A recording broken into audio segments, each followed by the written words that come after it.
Hey, good morning. This is Brian. I'm going to be making a very quick video on various rappel techniques used by tactical teams and SWAT teams. Making this video in conjunction with Brass Half Full.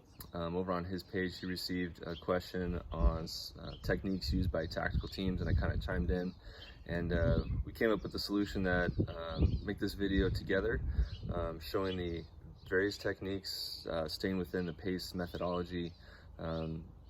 Giving the end user the ability to work through a specific problem with different tactics, but ultimately coming to the same result.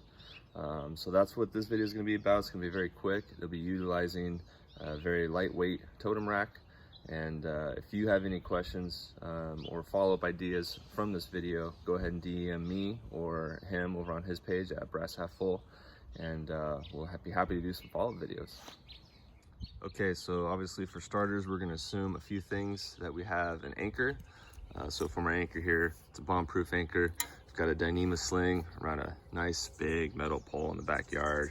I've got a carabiner, and I've got my rope tied in a double bite bowline.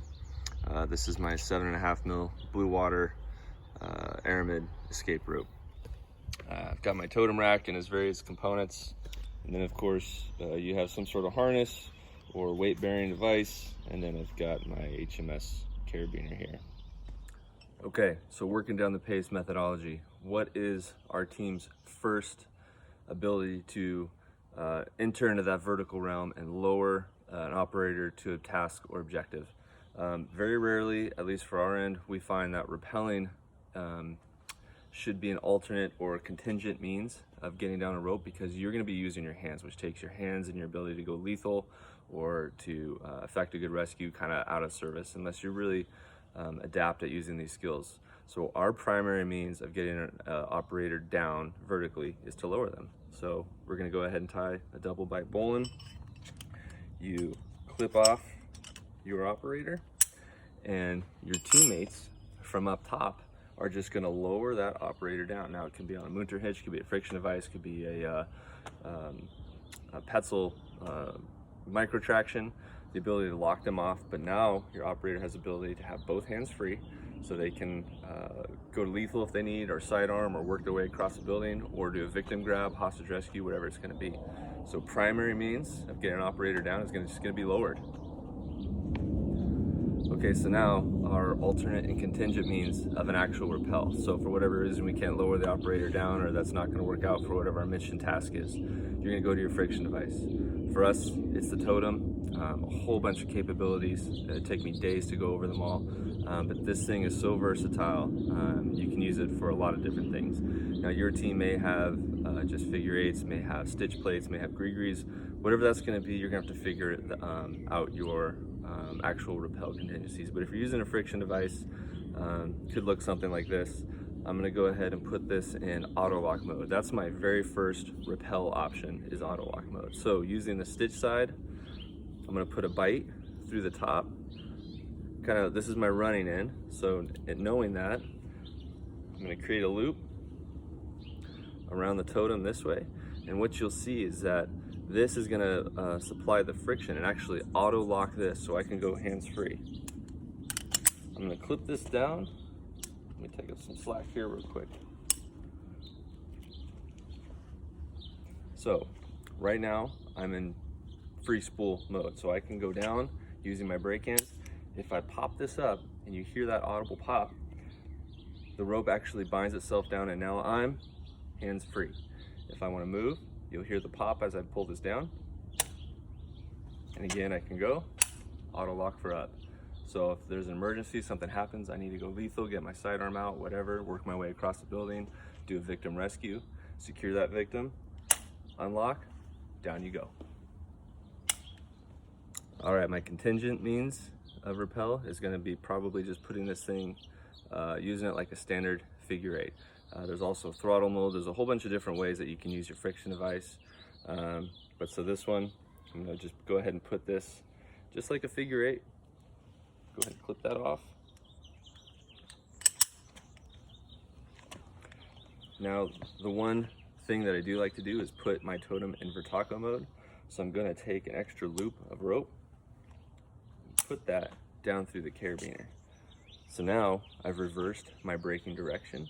So down is gonna go faster, up towards a totem is actually gonna create more friction and lock me off. This is a little bit easier to tie yourself off. Again, you have to have hands on your brake rope at all times. But if I do need to stop, whatever, and get locked off, this is a very easy method to do that. Also, with the smaller diameter of the rope, it creates a little bit more friction for ease of descent. All right, and my emergency option is going to be my last ditch option, although it's highly effective and for a lot of departments can be your go-to means of rappel. For this, I'm just going to be tying a Munter hitch. Very effective. All you need is a carabiner. So again, your rope is to its anchor. I have some sort of harness or whatever. Go ahead and tie a Munter hitch. And there's a lot of ways to do this. So just know, I don't know, I can think 10 ways off the top of my head to tie Munter. Find a couple ways that work for you and get that done. You know it's a good Munter when the knot reverses. So you can see here that I've created my Munter hitch. This is my friction device. You can go ahead and lower yourself this way. You know it works when the knot reverses because you can go up and hold the same friction. So I don't know if you can see here in the video of the knot reversing. But that's my Munter hitch. That's my emergency option, but it's a very good one, very effective, minimal gear. All right, so that's my quick video for you guys. The various rappel techniques used by tactical teams. Everything that I'm showing you guys is what a lot of the mountain assault medics are utilizing. Again, a lot of this curriculum comes from Element Rescue, folks who I'm very close with. This video made for Brass Half Full. He's got a great page going over there talking about a lot of good things. The rappel tactics employed for our team over here, and your best option is going to be just to lower somebody first. It's safer, way more effective. In the pre-planning of that, you can lower them all the way to the ground once their task is complete, or rig to raise and convert your system over and bring them back up, like if they're doing a hostage rescue or victim rescue.